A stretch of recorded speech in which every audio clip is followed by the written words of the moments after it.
뇌경색 30년 환자, 석 달 만에 혼자 걷게 된 비밀, 기적의 식단과 생활관리 파트 1, 도입, 75세 뇌경색 환자의 절박한 요청범 당사의 인생보감, 오늘 이야기 시작합니다. 환자분, 죄송하지만 이건 저희 병원에서도 어렵습니다. 지난 2024년 가을, 서울 중구에 있는 저희 실버케어 건강센터에 절박한 전화 한 통이 걸려왔습니다. 전화를 건 이는 75살 박순덕 할머니의 따님 김민정 씨였습니다. 선생님, 어머니께서 30년 동안 뇌경색으로 고생하셨는데 최근 증상이 더 심해져서 걷기조차 힘드세요. 대학병원에서도 더 이상 치료 방법이 없다고 그냥 관리만 잘하라고 하시는데 정말 다른 방법은 없을까요? 저는 실버케어 건강센터에서 15년째 재활 전문가로 일하는 이강수입니다. 수많은 뇌혈관 질환 환자들을 만났지만 30년이라는 긴 시간 동안 뇌경색과 싸워온 환자를 만나는 것은 저에게도 새로운 도전이었습니다. 하지만 제가 지난 10년간 연구하고 임상에서 확인한 식이요법과 생활관리 프로그램이라면 분명 도움이 될 것이라는 확신이 있었습니다. 박순덕 할머니를 처음 만났을 때 그분의 상태는 예상보다 심각했습니다. 오른쪽 팔다리 마비 증상이 심했고 발음도 어눌했습니다. 혈압은 160달러, 100달러 mmHg로 높았고 혈중 콜레스테롤 수치도 250달러 달러사인 mg/dl을 넘어섰습니다. 하지만 무엇보다 큰 문제는 식습관이었습니다. 할머니는 매일 아침 국물에 밥을 말아 드셨고 김치와 젓갈을 곁들이는 것이 일상이었습니다. 점심과 저녁에도 찌개류를 빼놓지 않으셨으며 간식으로는 빵과 과자를 즐겨 드셨습니다. 할머님, 지금부터 제가 말씀드리는 식단을 석 달만 따라주실 수 있으세요? 약속하건대 분명히 변화가 있을 겁니다. 제 말에 할머니는 반신반의하는 표정이었지만 딸 민정씨가 적극적으로 협조하겠다고 했습니다. 그렇게 우리의 도전이 시작되었습니다. 오늘은 서론 길게 하지 않고 단도직입적으로 도움이 되는 핵심 내용부터 먼저 알려드리겠습니다. 하지만 끝까지 시청하시면 반드시 도움이 될 꿀팁들을 담아두었으니 꼭 끝까지 보세요. 본격적인 오늘의 건강 이야기를 전해드리기 전에 채널 구독과 영상의 좋아요 버튼 한 번씩 꼭 부탁드립니다. 여러분은 어디에서 이 영상을 보고 계신가요? 댓글로 여러분의 시청 위치도 꼭 알려주세요. 파트 2. 첫 번째 핵심, 나트륨 섭취를 줄이는 실전 저염식 조리법. 첫 번째로 제가 강조한 것은 소금 섭취량을 줄이는 것이었습니다. 단순히 짜게 드시지 마세요 라고만 말하는 건 아무 소용이 없다는 것을 저는 잘 알고 있었습니다. 우리나라 사람들의 하루 평균 나트륨 섭취량은 약 4,000달러 달러사인 mg로 세계보건기구 권장량인 2,000달러 달러사인 mg의 2배가 넘는 수치입니다. 특히 국과찌개 문화가 발달한 한국에서 저염식을 실천하는 것은 정말 어려운 일이죠. 그래서 전할머니께 실용적인 방법들을 알려드렸습니다. 짠맛을 대체하는 비법식초와 레몬즙 활용, 신맛은 짠맛을 대신할 수 있어 소금을 적게 넣어도 음식이 밍밍하게 느껴지지 않습니다. 천연 향신료 사용, 앙파즙이나 으깬 마늘을 넣으면 풍미가 살아나 조미료 없이도 맛있게 드실 수 있습니다. 고소함 더하기, 참깨나 들깨를 볶아 가루로 만들어 음식에 뿌리면 고소한 맛이 더해져 싱거운 느낌이 줄어듭니다. 김치 대신 생채소, 김치 대신 겉절이나 신선한 생채소를 권했습니다. 김치는 아무리 적게 먹어도 한 접시에 약 1,000달러 달러사인 mg의 나트륨이 들어있기 때문입니다. 대신 상추, 깻잎, 오이, 당근 같은 신선한 채소를 올리브 오일과 발사믹 식초로 간단하게 무쳐 드시도록 했습니다. 처음에는 할머니께서 투덜거리셨지만 일주일 정도 지나자 생각보다 나쁘지 않네라며 웃으셨습니다. 국물 요리 개성국이나 찌개를 끓일 때는 소금 대신 다시마와 멸치로 우려낸 육수를 베이스로 사용했습니다. 여기에 된장이나 간장을 넣더라도 절반만 넣고 부족한 감칠맛은 표고버섯이나 앙숭이버섯을 넣어 채웠습니다. 특히 할머니께서 좋아하시던 된장찌개는 저염된장을 사용하고 감자와 호박을 듬뿍 넣어 자연스러운 단맛이 나도록 조리했습니다. 민정씨는 매일 어머니를 위해 정성껏 식사를 준비했습니다. 제가 일주일치 레시피를 작성해드리고 조리법을 직접 시범으로 보여드렸습니다. 아침에는 통곡물 밥에 나물 반찬과 된장국, 점심에는 생선구이와 채소 샐러드, 저녁에는 닭가슴살 샐러드나 두부 스테이크 같은 단백질 위주의 식단을 구성했습니다. 파트 3. 두 번째 핵심. 등 푸른 생선이 혈관을 뚫는 과학적 원리. 두 번째로 중요하게 관리한 부분은 기름진 음식과 가공식품을 멀리하는 것이었습니다. 박순덕 할머니는 그동안 삼겹살, 갈비, 치킨 같은 고지방 음식을 자주 드셨습니다. 이런 음식들에는 포화 지방이 많아 혈관 벽에 콜레스테롤이 쌓이게 만듭니다. 혈관이 좁아지면 혈액순환이 원활하지 않아 뇌로 가는 피의 흐름이 막히게 되고 이는 곧 뇌경색으로 이어질 수 있습니다. 지방 섭취 방식의 변화고기를 드실 때도 방법을 바꾸었습니다. 돼지고기는 삼겹살 대신 안심이나 등심의 살코기 부분만 드시도록 했고 닭고기는 껍질을 제거한 가슴살 위주로 드시게 했습니다.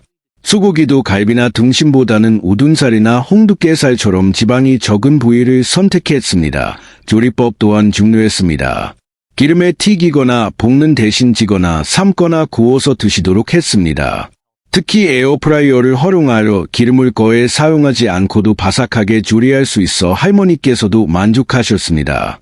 오징어나 새우처럼 콜레스테롤이 높은 해산물은 일주일에 한 번 정도만 소량 드시도록 제한했습니다. 혈관 청소부 등 푸른 생선 대신 콜레스테롤 수치를 낮춰주는 음식들을 적극적으로 식단에 포함시켰습니다. 그중 가장 핵심이 되는 것이 바로 등 푸른 생선이었습니다. 고등어, 삼치, 꽁치, 정어리 같은 생선에는 오메가-3 지방산이 풍부하게 들어 있습니다. 이 오메가-3은 혈관을 깨끗하게 청소하는 역할을 합니다.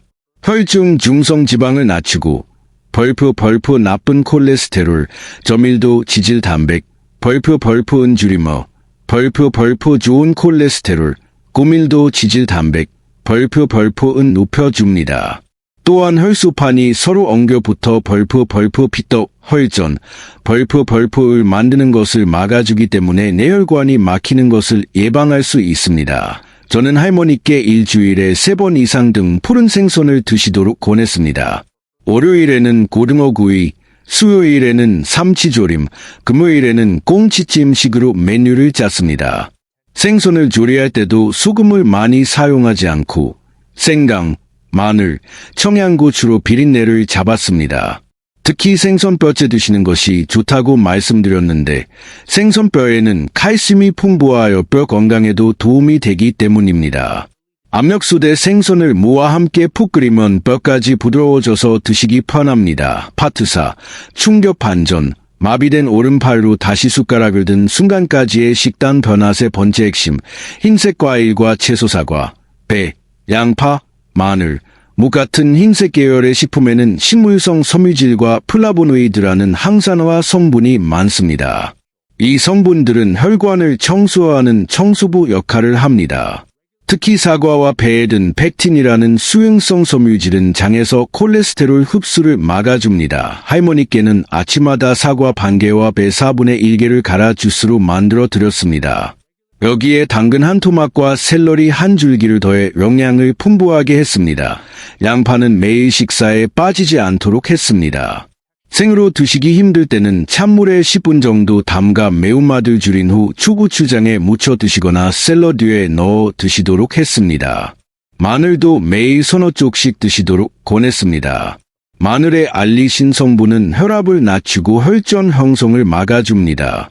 생으로 드시기 힘들다면 구워서 드시거나 흑마늘 형태로 드시면 좋습니다. 흑마늘은 항산화 효과가 더 뛰어납니다. 네 번째 핵심. 칼륨이 풍부한 식품. 칼륨은 우리 몸속에 쌓인 나트륨을 소변으로 배출시키는 역할을 하여 혈압을 안정적으로 유지하는 데 도움을 줍니다. 연구에 따르면 칼륨을 꾸준히 섭취한 사람들은 그렇지 않은 사람들보다 뇌혈관 질환 발생률이 약 15% 낮다고 합니다. 칼륨이 많은 대표적인 식품은 고구마, 바나나, 토마토, 시금치, 아보카도입니다. 고구마. 간식으로 찐 고구마를 드시도록 했습니다. 중간 크기 하나에 약 $500 쌓인 mg의 칼륨이 들어 있습니다. 껍질째 조리하면 영양소 손실이 적습니다. 토마토. 매일 한두 개씩 드시도록 했습니다. 토마토의 라이코펜은 혈관 노화를 막아줍니다. 올리브 오일과 함께 살짝 익혀 먹으면 라이코펜의 흡수율이 3배 이상 높아집니다. 바나나, 아침 식사 후 디저트로 하루 한 개만 드시도록 제안했습니다. 당도가 높기 때문 시금치 케일, 칼륨과 함께 마그네슘, 비타민 K가 풍부합니다. 비타민 K는 혈관에 칼슘이 쌓이는 것을 막아줍니다. 파트 5. 세 번째 핵심, 견과류 한 줌이 뇌졸 중 위험을 낮추는 메커니즘. 다섯 번째 핵심, 견과류 아몬드, 호두, 잣, 땅콩, 캐스넛 같은 견과류에는 불포화 지방산, 비타민 E, 마그네슘, 식이섬유가 풍부합니다.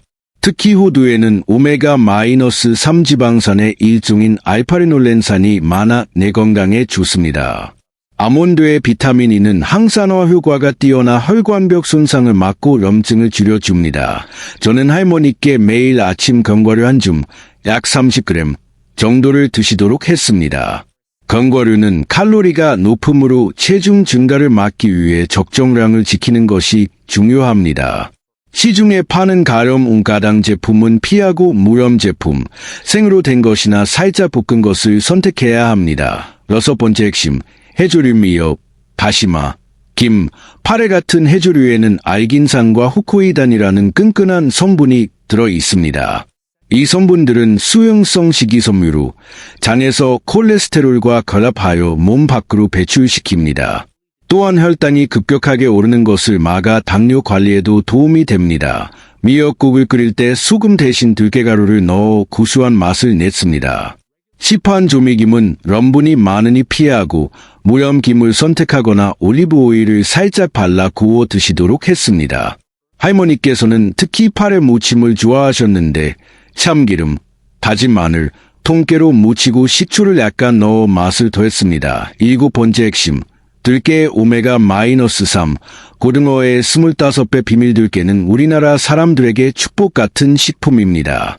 들깨 $100 약 $63 오메가-3 지방산이 들어있는데 이는 고등어의 25배, 연어의 30배에 해당하는 양입니다.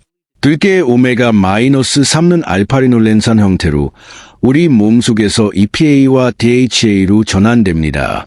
EPA는 혈전 생성을 예방하고 DHA는 뇌세포를 보호하며 심장 리듬을 안정시킵니다. 저는 할머니께 매일 들깨 한 숟가락을 드시도록 했습니다. 들깨는 가루로 만들어 시금치나물이나 미역국에 뿌려 드시거나 들기름 형태로 샐러드 드레싱으로 사용하면 좋습니다. 다만 들깨와 들기름은 쉽게 산패되므로 냉장 보관하고 개봉 후 한 달 이내에 드시는 것이 좋습니다. 민정 씨는 작은 믹서기를 구입하여 매일 아침 들깨를 갈아 어머니께 드렸습니다. 파트 6. 피해야 할 음식 목록. 이제 반대로 피해야 할 음식들에 대해 말씀드리겠습니다. 2. 정제된 밀가루 음식인 빵, 과자, 케이크, 라면, 우동 같은 음식들은 혈당을 급격하게 올립니다. 혈당이 오르면 인슐린이 과도하게 분비되고 이는 혈액 속의 당을 지방으로 바꿔 혈관 벽에 쌓이게 하는데 이것이 동맥경화의 시작입니다. 빵은 흰빵 대신 통밀빵이나 호밀빵을, 라면은 수프를 절반만 넣고 채소를 많이 넣어 드시도록 타협했습니다. 2. 설탕과 액상과당이 많은 음식, 탄산음료, 과일 주스, 에너지 음료, 달달한 커피 음료에는 엄청난 양의 당이 들어있어 혈관에 큰 스트레스를 줍니다. 과일 주스는 식이섬유는 없어지고 당만 농축되므로 과일은 가급적 통째로 씹어 드시는 것이 좋습니다. 할머니께는 커피에 설탕 대신 스테비아 같은 천연 감미료를 사용하도록 권했습니다. 대추나 무화과 같은 말린 과일을 갈아 요리에 단맛을 더할 수도 있습니다. 3. 트랜스 지방과 정제된 식물성 기름 마가린, 쇼트닝, 튀김용 기름에는 트랜스 지방이 많습니다. 트랜스 지방은 나쁜 콜레스테롤을 높이고 좋은 콜레스테롤을 낮춰 혈관을 빠르게 막히게 합니다. 성분표에 견과류나 부분 견과류 표시가 있는 제품은 피해야 합니다. 콩기름, 옥수수유, 해바라기유 같은 정제된 식물성 기름은 오메가-6 지방산이 많아 과다 섭취 시 염증을 일으킬 수 있습니다. 기름을 사용할 때는 엑스트라 버진 올리브 오일, 아보카도 오일, 들기름처럼 건강한 기름을 선택하고 고온에서 오래 가열하는 것은 피해야 합니다. 민정 씨는 요리할 때 기름 사용을 최소화하고 찌거나 삶거나 오븐에 굽는 방식으로 조리했습니다. 4. 가공육햄, 소시지, 베이컨, 유포 같은 가공육에는 나트륨, 질산염, 아질산염이 많습니다. 이 첨가물들은 혈관을 손상시키고 염증을 일으킵니다. 세계보건기구에서는 가공육을 일군 발암 물질로 분류했습니다. 가공육 대신 삶은 달걀, 두부조림, 생선구이 등 신선한 재료로 직접 조리한 음식을 드시는 것을 권장합니다. 인스턴트 식품과 배달 음식 편의점 도시락, 컵라면, 냉동 피자, 배달 음식 등은 나트륨, 지방, 당, 화학 첨가물이 많아 한 끼만 먹어도 하루 권장량을 훌쩍 넘는 경우가 많습니다. 완전히 피하기 어렵다면 횟수를 줄이고 먹더라도 양을 조절하며 채소를 많이 곁들여 드시는 노력이 필요합니다. 파트 7. 박순덕 할머니의 기적. 석 달간의 놀라운 변화. 박순덕 할머니는 제가 알려드린 식단을 석 달간 꾸준히 따르셨습니다. 처음 한 달은 적응하느라 힘들어하셨지만 민정 씨가 매일 정성껏 식사를 준비하며 도왔습니다. 한 달째 할머니께서 요즘 몸이 좀 가벼운 것 같아 라고 말씀하셨습니다. 혈압을 재보니 140/90mm로 떨어져 있었습니다. 매일 아침 호소하시던 두통과 어지럼증도 많이 줄었습니다. 식이섬유 섭취 증가 덕분에 심했던 변비도 해소되었습니다. 2달째 더 놀라운 변화가 있었습니다. 그동안 거에 쓰지 못하셨던 오른쪽 팔로 숟가락을 들 수 있게 되신 겁니다. 완전히 회복되지는 않았지만 스스로 밥을 떠서 드실 수 있다는 사실만으로도 할머니와 가족들에게는 큰 희망이었습니다. 걷는 것도 한결 나아져 지팡이를 짚고 혼자 화장실을 다녀오실 수 있게 되었습니다. 석 달째 우리는 함께 병원에 가서 정밀 검사를 받았습니다. 결과는 놀라웠습니다. 혈중 총 콜레스테롤 수치가 250달러 달러사인 mg/dl에서 180달러 사인 mg/dl로 나쁜 콜레스테롤은 160달러에서 벌프 110달러 사인 벌프로 감소했습니다. 중성지방도 200달러에서 벌프 130달러 사인 벌프로 낮아졌습니다. 혈압은 벌프 120달러 80달러 벌프로 정상 범위에 들어왔고 공복혈당도 120달러에서 벌프 95달러 사인 벌프로 정상 범위로 돌아왔습니다. 담당 의사 선생님께서 약도 안 바꿨는데 이렇게 수치가 좋아진 건 처음 봅니다. 라며 놀라워하셨습니다. 가장 감동적이었던 순간은 할머니께서 제 손을 잡으시며 고맙습니다. 이제 죽기 전에 손주들 결혼식은 볼 수 있을 것 같아요. 라고 말씀하셨을 때였습니다. 할머니의 변화는 여기서 멈추지 않았습니다. 석 달이 지난 후에도 계속 좋아지셔서 6달째에는 근처 공원까지 산책을 다녀오실 수 있을 정도로 회복되셨습니다. 어머니의 변화를 보며 민정 씨도 식습관을 바꿔 석 달 만에 체중이 8달러 사인 kg 줄고 혈압이 정상으로 돌아왔습니다. 파트 8. 결론 및 재원.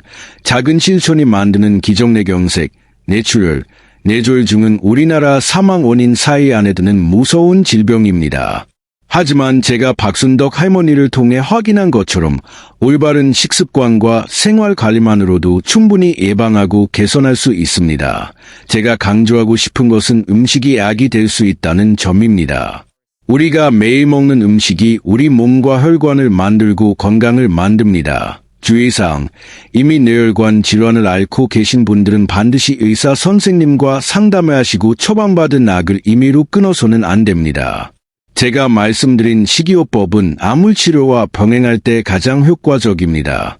또한 갑작스럽게 식단을 바꾸기보다는 천천히 단계적으로 바꿔나가는 것이 중요합니다. 뇌혈관 건강을 위한 최종 핵심 정리 섭취해야 할 음식 피해야 할 음식 가장 중요한 실천 등 푸른 생선, 오메가-3, 견과류, 들깨, 들기름 정제된 밀가루 음식 소금, 나트륨, 섭취 줄이기의 조류, 흰색 과일 채소, 칼륨 풍부 식품 설탕, 액상과당 많은 음식 녹색 잎채소, 비타민 K, 콩류, 베리류, 항산화와 트랜스 지방 정제된 식물성 기름 가공육, 인스턴트 배달 음식이 모든 것을 한꺼번에 실천하기 어렵다면 하나씩 천천히 시작하세요. 오늘부터 국물을 조금 덜 드시고 내일부터는 과자 대신 견과류를 드셔보세요. 이렇게 작은 실천들이 모여 큰 변화를 만들어냅니다. 박순덕 할머니처럼 30년간 병을 알아오신 분도 변화할 수 있었습니다. 여러분도 충분히 할 수 있습니다. 건강은 하루아침에 만들어지지 않지만 매일 조금씩 쌓아가는 작은 실천들이 모여 기적을 경험하게 할 것입니다. 오늘부터 시작하세요. 여러분의 혈관이 깨끗해지고 내가 건강해지고 삶의 질이 높아지는 변화를 경험하시게 될 것입니다. 건강한 100세 시대, 우리가 만들어갈 수 있습니다. 오늘 내용이 도움이 되셨다면 좋아요와 구독을 눌러주세요. 그리고 여러분의 소중한 가족과 친구들에게도 이 내용을 공유해주세요. 다음에는 또 다른 유익한 건강 정보로 찾아뵙겠습니다. 감사합니다.